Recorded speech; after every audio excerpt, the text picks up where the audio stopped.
Hello, Croatian Women's Network. It's been a while. We hope you've had a great summer, and we're delighted to welcome you back and hope you're enjoying a beautiful fall wherever you are in safety and in good health. Dobrodošli, prijatelji i članovi Mreže hrvatskih žena. Danas naš gost je Delfa Kosić-Papić, koja nam dolazi iz Austrije sada, trenutno. Delfa, vi ste primila nagradu za vodstvo i inovaciju 2017. godine. Dobro nam došla. Hvala lijepo. Lijep pozdrav iz Salzburga. Recite nam, kakva je vaša situacija? Kako ste proživjeli situaciju sa pandemijom prošlih godina i kako to sve utječe kod vas u Austriji? Pa ponajprije kad ste mi pisali mail, nedavno ćemo se čuti, to sam razmišljala kad smo se mi vidjeli posljednji put, odnosno kada je bila zadnja dodjela nagrada uživo u Zagrebu, to je bilo 2020. godine. Znači, tamo ja mislim da je bio Međunarodni dan žena 8.3. To je naš dan, da. Da. I tad sam ja isto imala priliku sudjelovati na vašoj manifestaciji. Bila sam u Zagrebu i tad je se već malo govorkalo neka bolest pod nazivom korona je tu, treba se paziti. Svi su bili malo već pomalo nervozni. Ali je bilo tu sudionika iz Njemačke, Južne Amerike, Kanade, znači svi su se usudili tad već doći. I nakon nekih tjedan dana je kod nas u Austriji već bio takozvani prvi lockdown. Ja mislim da je bilo tako i širom svijeta, uglavnom u svim većim zemljama. To je bilo nešto nezamislivo, odjednom se ne smije izlaziti iz kuće, ne smiju se posjećivati roditelji, baka, djed, rodbina, znači samo najuži krug obitelji. To je djelovalo na neki način, ja mislim, na sve, znači, ali i potaknulo je razmišljanje, znači što vrijedi život, što je vrijedno u životu, čemu se treba možda u budućnosti više posvetiti. Zato što smo imali više vremena, bili smo doma, iako non stop pred laptopom ili kompjuterom, silne konferencije, online konferencije, sad smo, ja mislim, već svi postali profesionalci. Što se tiče korištenja raznih tehnologija, ali smo svi počeli više razmišljati, kao što sam rekla, znači što mi je bitno u životu, znači zdravlje, obitelj, a onda sve drugo polako. Znači, imalo je neko djelovanje, ajmo reći.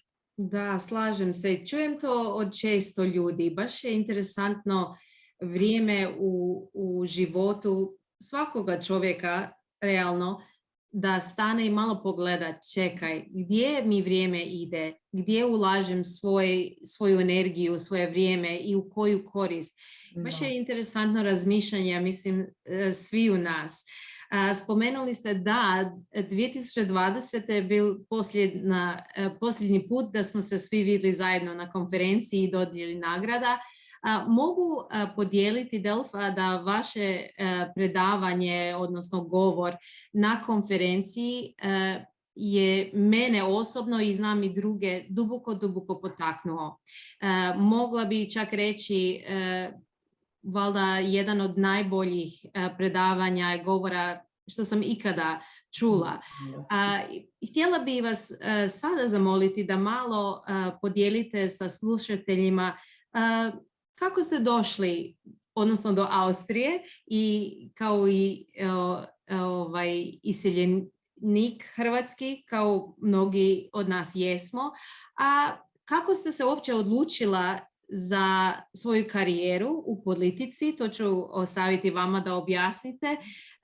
Ne znam da ste postigli visoke pozicije, ajmo reći, kao direktorica australskog stranke australskih ljudi, Australian People's Party, i tako vodeća osoba u samom gradu Salzburgu u Austriji gdje su u pitanju žene i uključenost žena u politici i u tom radu. Pa dajte nam malo podijelite ta iskustva. Vrlo rado. Pa ja sam 1994. došla u Austriju kao 11-godišnja djevojčica. Ja nekad znam reći ja sam dijete rata, znači proživjela sam Domovinski rat, odnosno dio tog rata. Živjela sam u Tomislavgradu, Bosni i Hercegovini, inače sam rođena u Osijeku. Imam dosta rodbine i prijatelja još uvijek širom Hrvatske. Najviše volim putovati u Zadar, Šibenik. Tu mi je nekako ta moja baza kad sam u Hrvatskoj. Naravno Zagreb, Zagreb je nekad 4 sata s automobilom udaljen, tako da je to ok. No međutim, ta faza rata je isto ostavila neki trag na meni i mojoj obitelji. Bili smo razdvojeni, ali tata je nakon tog što je bio na ratištu otišao kao prvi u Salzburg, a onda smo mi tek poslije za njim. Tko je to mi? Moja mama i sestra moja koja je tad imala samo godinu dana. Ajoj. Da, znači ona je bila manje više bebica, a ja sam već sa 11 godina bila ta koja čuva obitelj. Da. A onda kad sam došla u Salzburg, to je bio je veliki izazov, nisam znala njemački jezik, engleski jesam, jer u Hrvatskoj kad gledate TV dolje vam je titlove su na hrvatskom, a ovo drugo na engleskom, tako da je puno jednostavnije naučiti engleski. No, međutim, u Salzburgu se tražio njemački i onda je to meni, onako, ja sam u početku razgovarala engleski sa učiteljicom, a onda sam polako postepeno učila njemački. Mogu reći da sam mi uspjela to brzo savladati. Ja mislim da je to uvijek kod djece brže ide nego kod odraslih. Da. I onda sam išla normalno u školu, morala sam ponoviti 4. razred osnovne zbog tog neznanja njemačkog, vratili su me kao par mjeseci unazad. I onda kad sam se upisivala dalje u školu, to sam rekla i 2020. na predavanju, kad sam upisala i to uvijek spomenem, tad je bio direktor na upisu te škole koji je sve bio samo ne pedagog i on je rekao da on misli da ja neću uspjeti tu školu i da kao nema potrebe da ja upisivam još jedan daljnji kao izborni predmet. Tad je bilo pitanje francuski ili talijanski. Ja sam rekla, ja bih volila sve učiti, zašto ne? Dijete znatiželjno, vojno učenja. I on me je tu malo kao pokušao upozoriti da je to po njemu nemoguća misija. A ja sam uvijek malo bila više kao glavom kroz zid, ja to mogu, ja to hoću, ja to znam. Ja sam rekla, baš sam sa 11 godina, vjerujem, bila dosta samopouzdana i rekla sam ne, ja ću to uspjeti. I izabrala sam ta talijanski jezik uz njemački i engleski. I u međuvremenu već govorim 5 jezika stranih. Da. Znači, to mi je moja velika ljubav što se tiče toga. Volim upoznavati druge kulture i učiti strane jezike. Ja mislim da kroz znanje jezika te druge kulture se može upoznati kultura bolje i približiti se tim ljudima puno bolje. Istina, ta proširena perspektiva stvarno otvara mnoge mogućnosti. Da, to je vrlo bitan način komunikacije. Je. Onda sam išla dalje u srednju školu, višu ekonomsku i nakon što sam maturirala sam upisala studij komunikologije ovdje u Salzburgu, a uz moj studij sam i pomagala mami svoje, koja je imala kulturno-umjetničku udrugu koju još dan danas ima pod nazivom Hrvatski san. I mi smo polako počeli sa malim izložbama, prezentacijom narodnog ruha, tradicije, hrvatske baštine u raznoraznim institucijama i tako smo došli u dodir sa svijetom politike. Znači, kad je bilo otvorenje neke manifestacije, izložbe, došao bi neko od grada, od pokrajine i s tim što meni do tad, znači do vrijeme faksa je politika bila malo više udaljena, recimo. I onda sam upoznala divne osobe, jednu gospođu, Doraja Eberle se zove. Ona je poznata i u Hrvatskoj i u Bosni i Hercegovini, jer je ona za vrijeme Domovinskog rata pomagala ljudima i nakon toga je pomagala, napravila, ja mislim, preko 800 kuća u Bosni i Hercegovini, gospođa Doraja Eberle, i kad je bio potres u Zagrebu, onaj veliki i okolici, onda je ona isto opet aktivirala svoju udrugu Bauern helfen Bauern, znači seljak pomaže seljaku, i angažirala se tu i pomogla im. I ona je meni uvijek bila nekako kao role model, takozvani, primjer kako osoba koja je srdačna, pristupačna i u politici je. Jer smo mi svi uvijek imali neko mišljenje o politici, to su svi neki malo daleko, možda drže se na visoko. To je uvijek neka tako ta negativna slika, s tim što možda mediji to transportiraju djelomično, takvu sliku o političarima, no gospođa Eberle je dokazala meni barem suprotno. I onda me je tadašnji dogradonačelnik, a sad u međuvremenu već gradonačelnik, gospodin Proener, grada Salzburga, pitao da li bi se ja htjela aktivirati u politici i da li želim na listu za izbore 2014. U gradsko vijeće. Ja sam tad imala još uvijek hrvatsko državljanstvo, do nedavno, sad sam već vremenu uzela austrijsko državljanstvo, i ja sam rekla, pa zašto ne? Da li vas je to iznenadilo? Pa je. Niste očekivali? Nisam. Ja sam imala dosta kontakta sa raznim osobama u svijetu politike, društva, kulture, znanosti. Uvijek sam bila tu negdje, ali nisam baš računala s tim sad da će mene neko baš pitati. Uvijek se mi pitamo, možda to je neka mana nas žena, da nismo možda toliko samouvjerene da se pitamo, a zašto baš ja, otkud to da mene pitaju? S tim što naše muške kolege bi rekli, pa normalno, zašto ne bi? Pa zašto ne? Da. Čisto. Da. Možda ne svi, ali većinom je tako, barem moje iskustvo. Da li mislite, ako vas ne bi bili direktno pitali da sudjelujete u izbore i da se uključite, da li bi se ikad sama po svojoj pouzdanosti bila kandidirala? Pa možda bi na neki ali možda način, kasnije? Ali da, to bi trajalo puno duže. To bi sigurno potrajalo možda još koju godinu. Tako da dobro je da me je gradonačelnik pitao i da sam ja pristala bez da sam okoljevala tu sam odmah rekla zašto ne i bila sam motivirana i još uvijek sam motivirana, u međuvremenu sam već na drugom mandatu u gradu kao gradska vijećnica. Tu sam i član u Senatu. Senat je kod nas imao važnu funkciju, tu se radi o svim financijskim i pravnim pitanjima, se tu odlučuje u gradu, s tim što grad Salzburg ima 150.000 stanovnika. I uvijek sam ponosna izraziti to kako ja mogu sudjelovati aktivno u izgradnji Salzburga. Sva pitanja što se tiču Salzburga dođu manje više i na moj stol. Lijepo. Tako da mi je to super.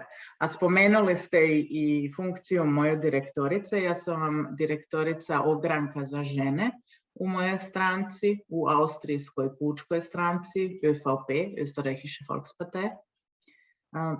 I tu sam za cijelu pokrajinu zadužena. Imamo preko 6.000 članica, znači sve su žene.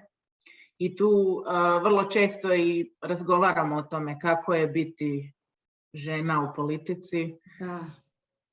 I kako je biti žena u politici kod vas? Kako je? Pa meni je u međuvremenu super, ali kažem i naglašavam u međuvremenu, u početku nije bilo jednostavno. Da. Kao prvo status stranca, koliko god ja izvrsno govorim njemački, bolje nego hrvatski, opet ono nekako u podsvijesti ostaje prezime, drugačije Da. izgledom se vidi da si stranac i onda je još žena. I uvijek i vi imate osobe koje imaju predrasude, da žene možda su manje sposobne što se tiče držati neki govor, Da. odlučiti nešto. I ja ne bi to uopće tako rekla ni vidjela. Mi smo žene isto tako sposobne kao i muškarci. Uopće ne bi rekla da su žene bolje nego muškarci ili obrnuto. Mi smo isti, imamo samo možda drugačiji pogled. Točno. Na sve. Točno.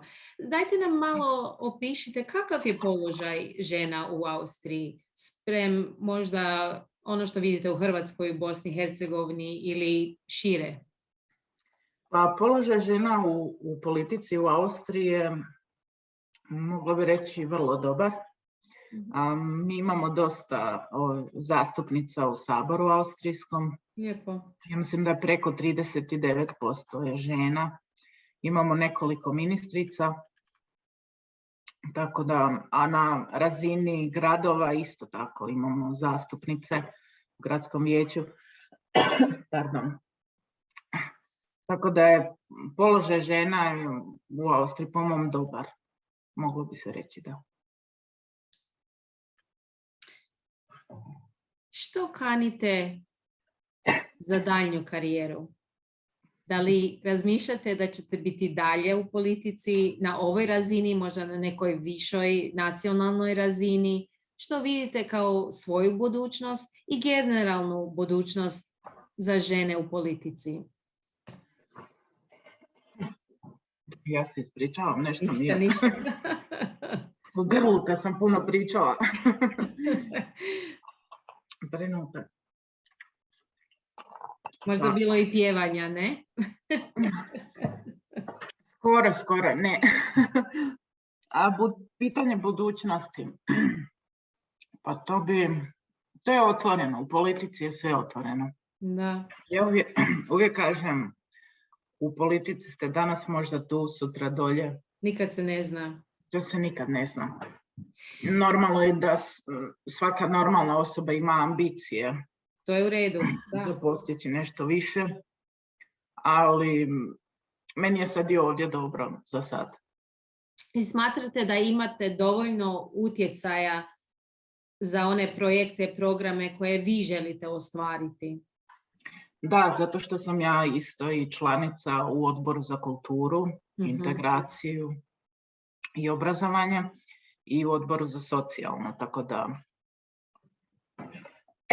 Prošireni mandat. Da. Evo, ovo je godina, vidimo, puno stvari se događaju na svjetskoj razini i na nacionalnoj razini. Recimo u Kanadi idući tjedan imamo isto izbore ovdje gradske na razini svih gradova. Izbori su po cijelome svijetu, tako reći. Kako gledate na uključenje žena u politici? Kako bi poticali više žena da se uključe? Kako gledate na tu situaciju?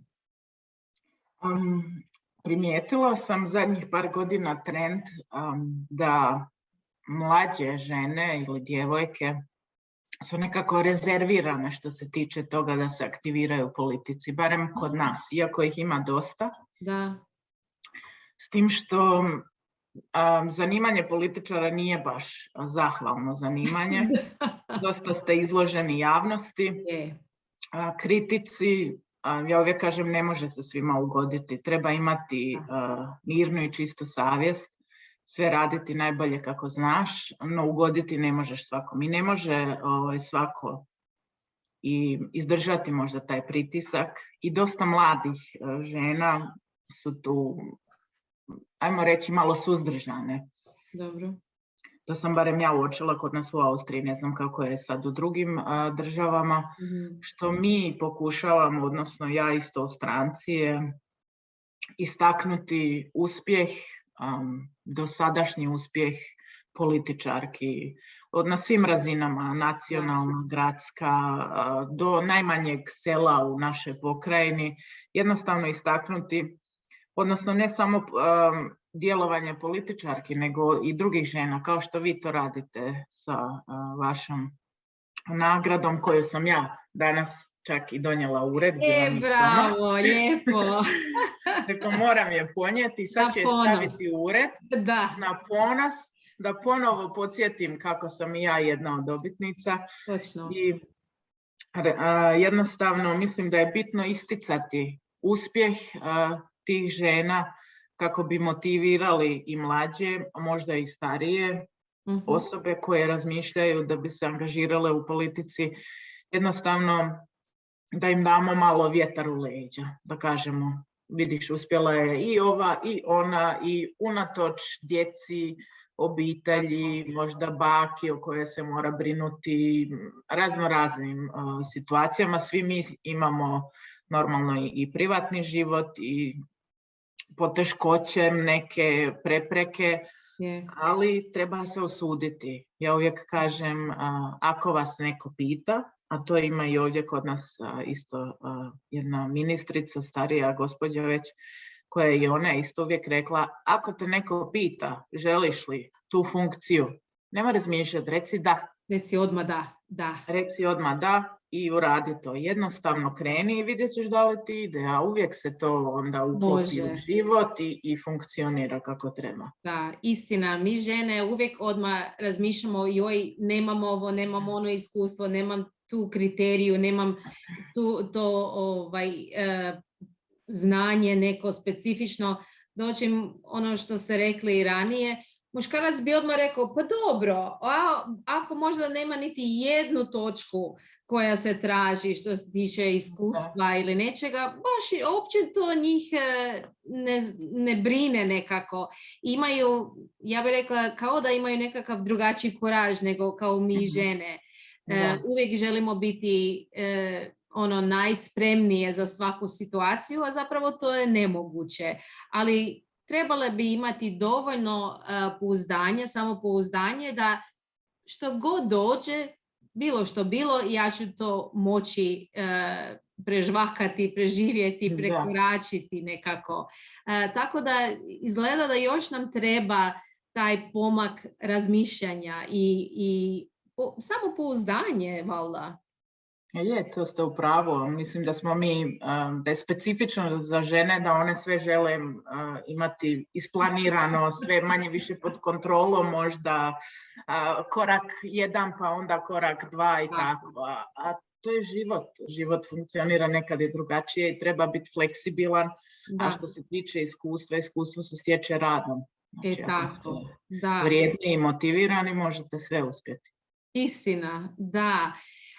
Spomenuli ste i dotaknuli malo to pitanje, svi imamo i profesionalni život, imamo i privatni život i toga svega. Stoga moram pitati kak je gospodin mladi Ante, o kim smo čuli jako puno 2020. Da, mali Ante čak bio je sa mnom 2017. na dodjeli nagrade, ali tad još u mom stomaku. Ja sam tad bila u visokom stadiju trudnoće i nakon dodjele nagrade neka 3,5 tjedna je se Ante već i rodio 2017. Znači 4.4. Mi smo se brinuli za vaš put u Zagreb i doma. Da, hvala vam još jednom na tome, baš su svi bili brižni i to je isto bila posebna situacija. I tako da je Ante već tad bio mali Ante koji već imao među vremenu 5,5 godina. Sad mu je zadnja godina vrtića, na godinu će u 1. razred. Već je mala pametnica, sve on zna, sve on može, hoće, kao dječak. Razigrani. Da, ali on je isto, znači, se uklopio u taj život politike, znači njemu je to sasvim normalno kad ja kažem moram na sjednicu ili na neki domjenak, otvorenje izložbe i tako dalje. To je za njega normalno ili da sam ja nekad na TV-u ili u novinama. Čisto normalno. Da, čisto. Baš interesantno kako možemo učiti novu generaciju, da je to čisto normalno da mama zauzima tu ulogu i uvijek mi je interesantno, uvijek gledamo kako bi dali potporu ženama, mladim djevojkama i to stoji apsolutno jer imamo još mnogo prostora da objedinimo muške i žene, ali je baš interesantno, nekada mislim da zaboravimo da trebamo i svoje dečke naučiti da su te stvari čisto normalne, jer fino je ako žene dobiju kuraž i probaju nove stvari, to je odlično i to je veliki potez, ali ako nemamo zajednicu koja je spremna prihvatiti to u kojoj recimo mi danas još živimo, jer ima još puno predrasudima, onda nećemo postići toliko koliko možemo kad naši muškarci i osobito mladi dječaci koji odrastu u tom nekom društvu gdje to je sve čisto normalno, nije neobično da moja mama bude u politici, bude ne znam u gradskoj vijećnici ili predsjednica države, ajmo reći. Tako da mislim da nekada u razgovoru tom i u planiranju i u edukaciji nekako zaboravimo da trebamo i njima to sve normalizirati. Kako gledate na to? Da, to se slažem potpuno s vama. Znači, bitno je ujedno i potpora partnera doma, potpora i roditelja, jer nekad je baka servis ili dida servis, kako ja kažem, da, vrlo važan. Uživaju oni svi u tom zajedničkom vremenu, s tim uopće se ne treba tu loše osjećati ako sad ja kažem imam 2 sata termin i Ante će biti kod bake i dide i tamo će provesti s njima lijepo vrijeme, znači sve ima svoje prednosti. Što se tiče toga, odgoj je jako bitan. Znači, nije samo bitno da odgajamo svoje posebno dječake, da on isto treba tako pospremiti svoju sobu ili odnijeti veš u košaru za veš, mami pomoći složiti suđe. Jer kada tad će taj dječak izrasti u muškarca, odraslog i možda će isto imati svoju obitelj, ženu, curu i onda on treba biti u stanju i isto tako sudjelovati u kućanskim poslovima. A isto tako je znači bitna ta percepcija što je mama, koje funkcije i koje uloge još igra ta mama. Da. Mama je isto tako i supruga i političarka i prijateljica i voli isto izaći van. Mama je ta koja se igra, a mama je ta koja je uvijek tu kad nešto trebam. Znači te razne uloge i što ste vi rekli, to je vrlo bitno da se to već djeci usađuje, da je sasvim normalno i da mama ide raditi. Da nije uvijek ona klasična raspodjela uloga, mama ostaje doma, a tata ide raditi. Upravo to, da, jako važno, dobro ste rekli. Recite nam malo u životu izvan posla. To ste lijepo nabrojili i objasnili. Žene su multidimensional kao i muškarci, svi moramo vršiti razne uloge, ali i kao za sebe, svoje vrijeme. U čemu uživate? Čime se bavite kad niste na poslu? Kad nisam na poslu, onda normalno uživam u vremenu sa svojom obitelji. Ante i ja igramo razne igrice, od Memory do Uno karata. A kad se ne igram s njim, odnosno kad nisam sa obiteljom, onda volim ići vrlo rado u prirodu. Mi imamo u Salzburgu ovdje odmah dosta u blizini i jezera, i brda, i planine, tako da je to jako dobro za odmoriti malo mozak. Da li vam to puni vašu upornost? Pa rekla bi da, to mi napuni baterije. Malo se odmaknuti od toga svega. Svi smo u tom svijetu tehnologije funkcioniranja. Svi mi mislimo da moramo funkcionirati ujutro odmah kad zvoni sat, ustaj, to, obavi to i funkcioniraš, a onda je, kao što sam rekla u početku razgovora, bitno malo stati na loptu i razmisliti gdje sam, što želim postići, koji su mi ciljevi, koji planovi. meni je to prije možda bilo nekad, kad sam bila mlađa, malo smiješno, no, a neko je sad sjeo, ima svoj takozvani dnevnik, journal, pa postavlja si ciljeve, planove i to. No, u međuvremenu je to nešto normalno. Jednostavno stavite možda i na papir gdje ste i gdje želite biti, na što ste posebno ponosni u životu, na čemu ste zahvalni, jer to vas i jača. To je vrlo važno. Kažu Englezi, what gets measured gets done. Znači, ako nismo napisali, sastavili ciljeve, lijepo je imati u glavi, ali ima nešto to u tome kad čovjek stavi na papir i onda vidiš svaki dan. Da, još uvijek olovka i papir je nešto najbolje. Vrlo važno. Da. Ajde, recite nam, što vam je značilo primiti nagradu? Vi ste dobili nagradu za vodstvo i inovaciju jer stvarno ste ju zaslužili. Mislim, do tada sve što ste bili uspjeli i još dalje i danas. Kako je to utjecalo na vas?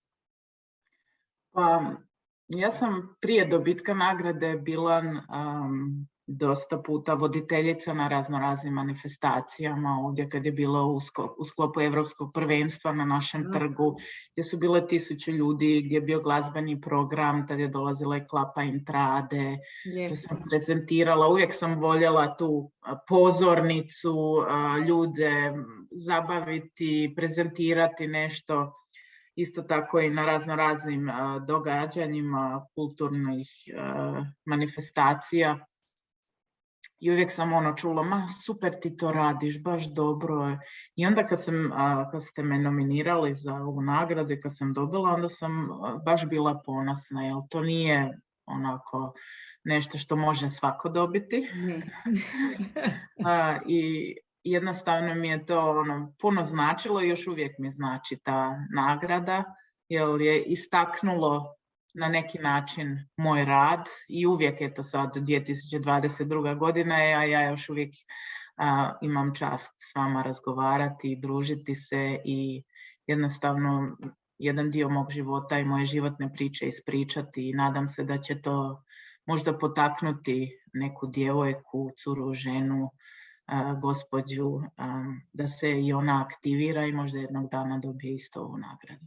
Evo, to nam je nada. I dobro ste rekli da nije lako dobiti nagradu. Kao što znate, primili smo ovih godina preko 500 nominacija, a tek 100 nagrada izdali. Tako da ima puno uspješnih hrvatskih žena po cijelome svijetu i ciljna mjera svijetiti te priče, njihov rad, njihov uspjeh i proslaviti zajedno u jednom ženskom zajedništvu koji je baš specifičan, taj ponos i zahvalnost da se rad stvarno cijeni. Jer mislim kod žena da to nije uvijek tako. Da imamo priliku prihvatiti priznanje nekako za životni rad. Tako da hvala vam lijepa. Hvala vam na razgovoru.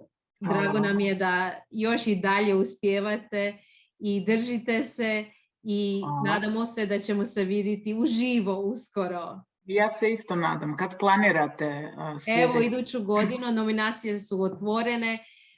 Tako da baš interesantne nominacije stižu svakim danom. Veselimo se vidjeti kakva će biti ekipa ovog puta, a mi se svi, ako Bog da, nađemo na Međunarodni dan žena 8. ožujka u Zagrebu iduće godine da proslavimo još jednu novu ekipu dobitnica nagrade uspješne hrvatske žene i nadamo se buduće liderice i da izmijenimo priče, izmijenimo iskustva i uspjehe i neuspjeh nas isto uči neke stvari, tako da veselimo se razgovoru.